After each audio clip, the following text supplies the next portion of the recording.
Hey there, Paul Sebastian, registered nurse, retired stress management consultant, podcaster, RVer. So we get some questions about how we plan our routes when we're traveling. So here's our states that we visited, and we have a lot more planned in the near future. So the first thing we do is if we hear of a place, we put a little gold star next to it that we want to visit. So, the first thing is we pick our destination. So, this trip that we're on, we're down in Goshen, Indiana, right there.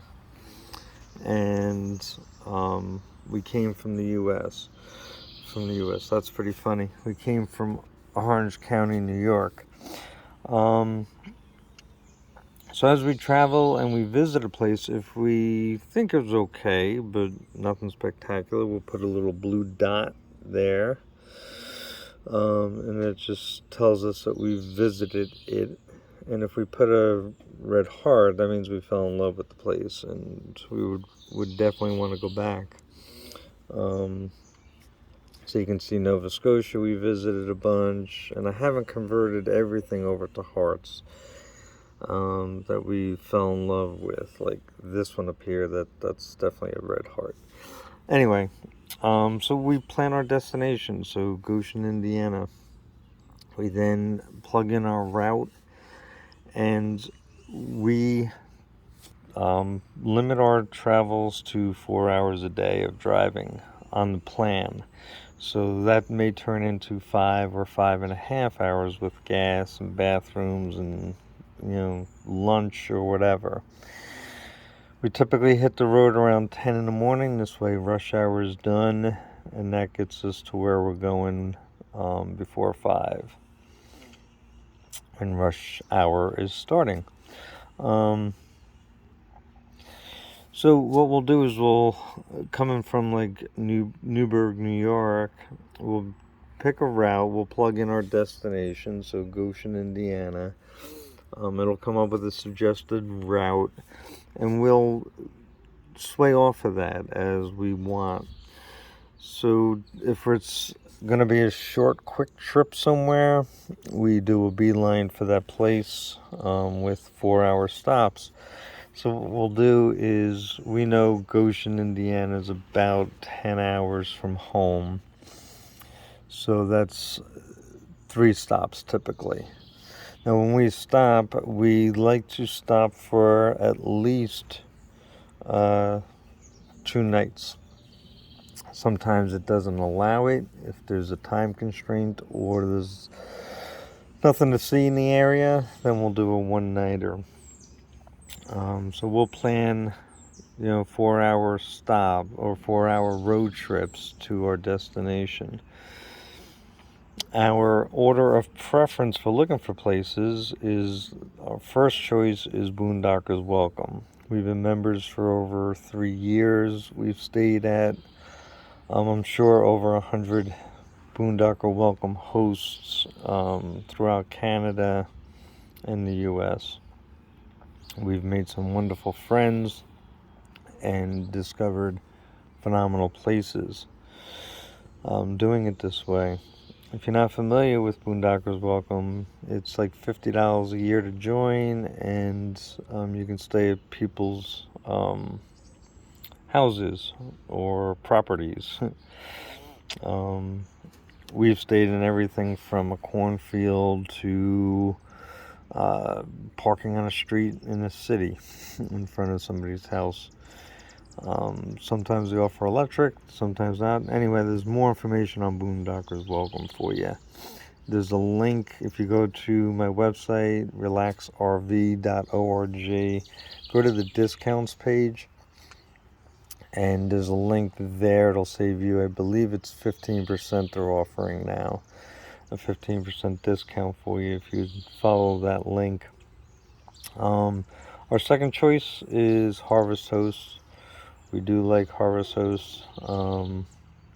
The 2 downfalls to Harvest Host, they're typically a one-night stay, and they are typically don't offer any amenities, no electric, water, nothing. And they do encourage you to buy something. So we do like wineries, so we do look for wineries to stop, and it's nice. We do a tasting. If we like the wine, we buy a bottle, and then you sleep at the winery. So no problems there. Our third choice for picking a place to stay is Passport of America. Also, let me go back to Harvest Host for a moment. There's a discount on that same page on my website. The discounts page is a discount there for Harvest Host also, if you're interested. So our third one is Passport of America. The downfall to Passport of America is they typically don't give you the discounted rates on weekends or holidays. So that narrows that down a little bit, but we had a KOA booked last year in Florida down by Tampa, and it was, I believe, $90 a night.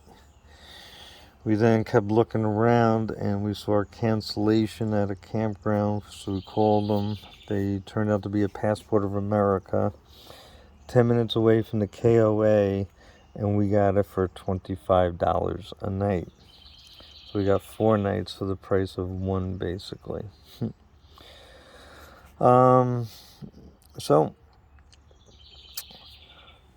that's our 3 top choices. Our next choice would be a campground, and our last choice is KOAs. We find them to be overpriced. They're great if you have kids. We don't. So we're paying for things that we'll never use, like splash parks and all that. But so those are our choices. So as we travel along, if we pick a route, what we'll do is we'll see what's in the area, these gold stars, what have we saved, what do we want to see, and we'll plan a route that crosses some of them, but doesn't really have to be. Then at each stop, we will then look in that area. So out in Goshen, Indiana, we went there a couple of times. We fell in love with the area. And there's also Shipshewana, which is at Red Heart right below Goshen. Great Amish grocery stores.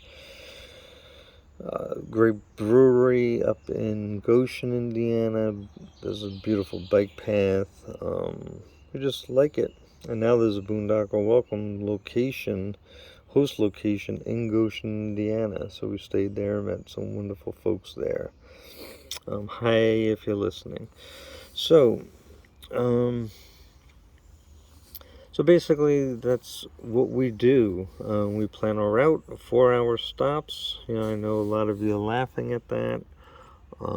We have a friend, Scott, that, thinks it's hilarious that we only do 3 hours or 4 hours in a day, and he'll do 3 or 4 states in a day.